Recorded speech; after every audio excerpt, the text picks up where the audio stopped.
عليها ما اكتسبت.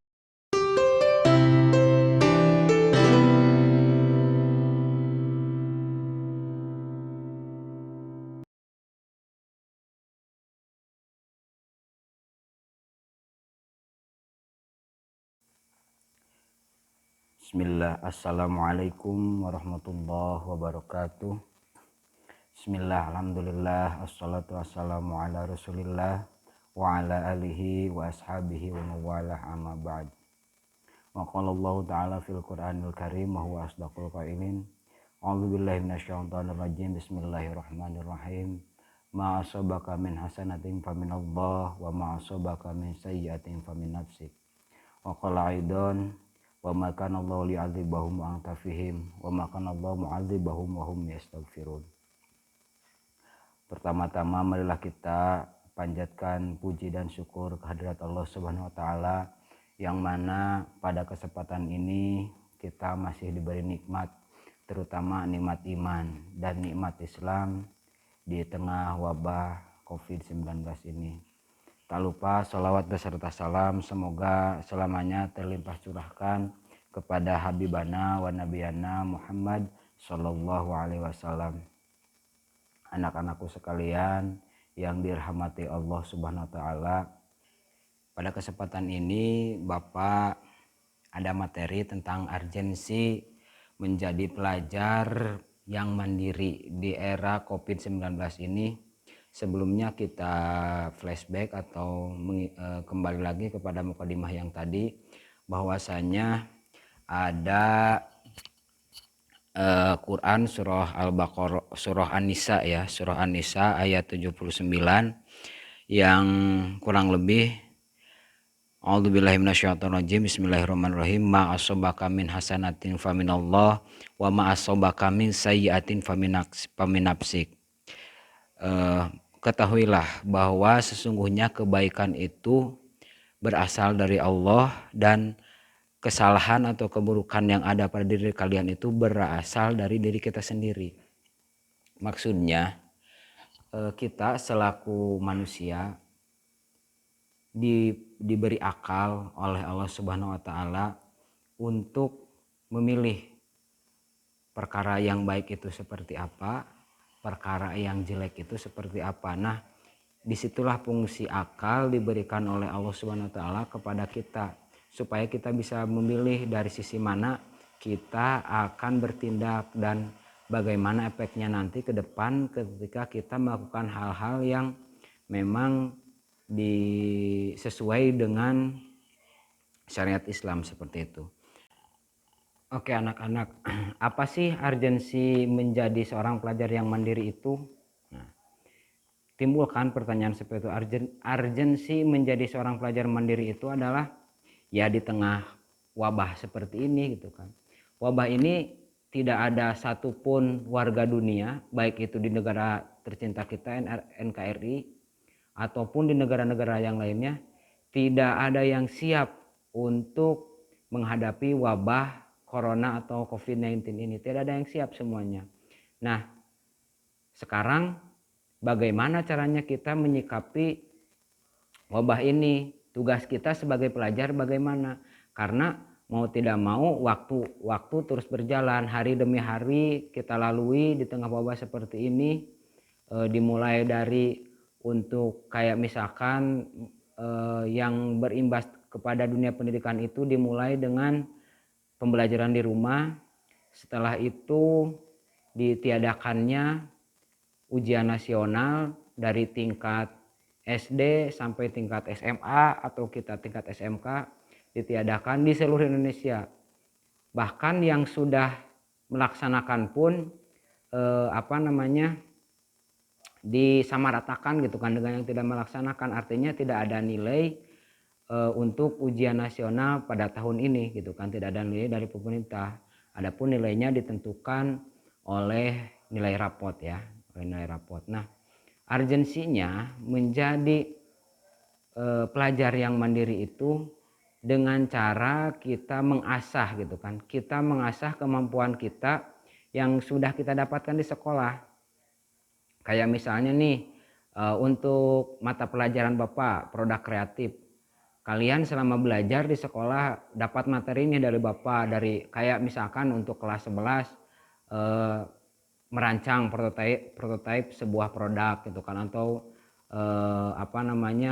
mendesain kemasan dan sebagainya. Coba kalian terapkanlah pembelajaran kalian yang didapat di sekolah di rumah kalian masing-masing, yang simpel-simpel saja gitu. Kayak misalkan, ini bagaimana ya caranya supaya saya bisa mandiri belajar, dan atau jauhnya saya bisa mandiri gitu kan, bisa mandiri dalam hal ekonomi. Kayak misalkan seperti itu kan, ada pertanyaan seperti itu.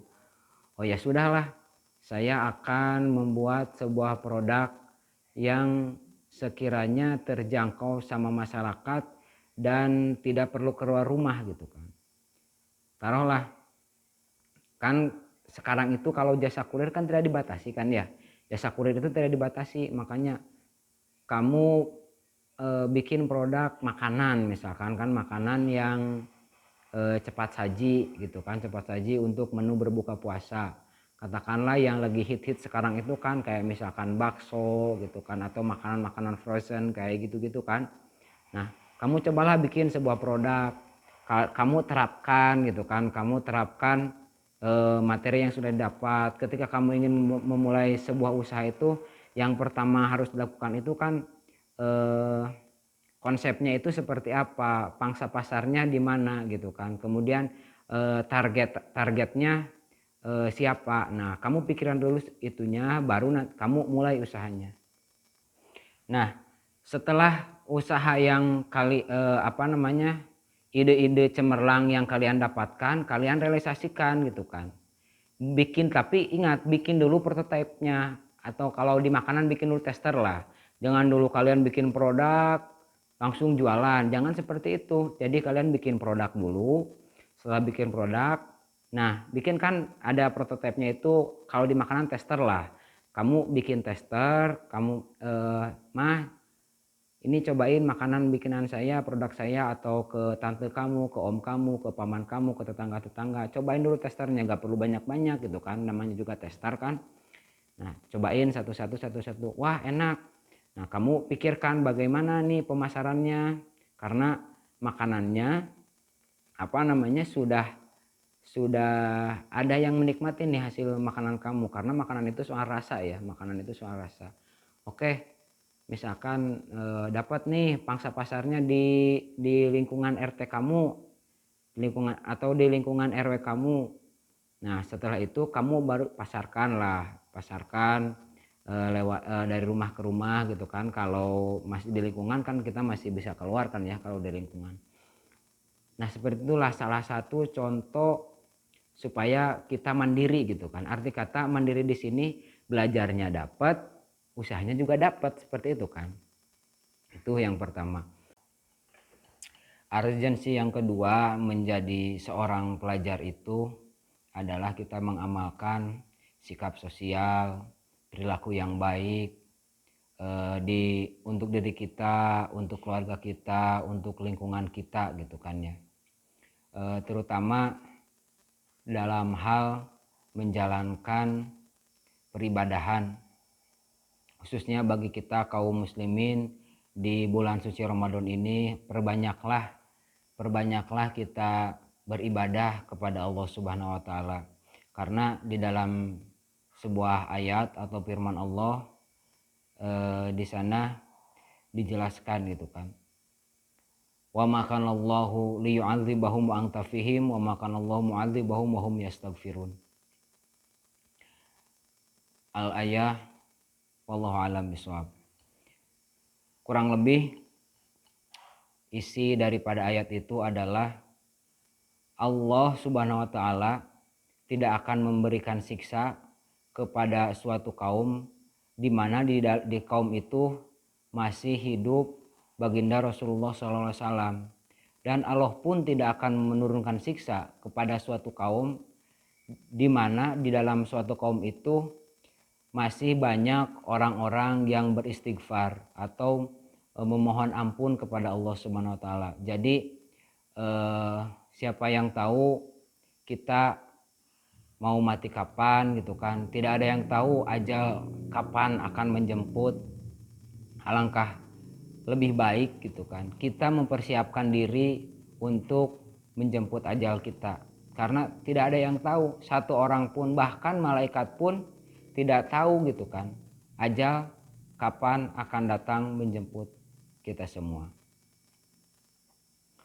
Nah, di dalam muamalah atau kegiatan kita sehari-hari dalam kehidupan bersosial selalu selalu tempelkanlah atau selalu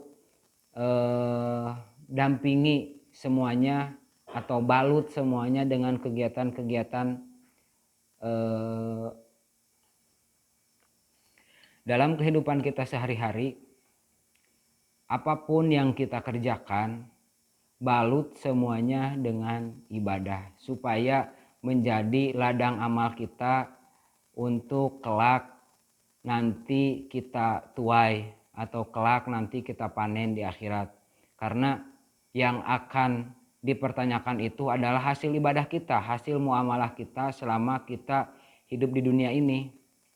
Tidak peduli apapun itu jabatannya, tidak peduli apapun itu pangkatnya, apapun itu profesinya, tetap yang nanti akan dipertanggungjawabkan itu adalah hasil ibadah kita, hasil muamalah kita. Allah itu tidak melihat pangkat kita gitu kan, tidak melihat kedudukan, tidak melihat jabatan kita, tidak lihat. Yang Allah lihat itu adalah ketakwaan kita nantinya. Allah tidak peduli jabatan, mau kamu itu menjadi seorang pegawai negeri atau bahkan kamu menjadi seorang presiden sekalipun, Allah tidak peduli gitu. Tapi yang Allah minta pertanggungjawaban itu adalah hasil daripada pekerjaan yang kita lakukan di dunia ini. Nah, makanya hal apapun itu jadikan ibadah. Mau kita berdagang, mau kita belajar, mau kita berbakti kepada orang tua, balut semuanya, niatkan semuanya ibadah. Mungkin sekian dulu yang Bapak bisa sampaikan. Hanya 2 poin saja yang bisa Bapak sampaikan dalam kesempatan ini. Nanti kita sambung lagi dengan kesempatan yang lainnya. Sekian dulu. Bila taufiq wal hidayah. Assalamualaikum warahmatullahi wabarakatuh.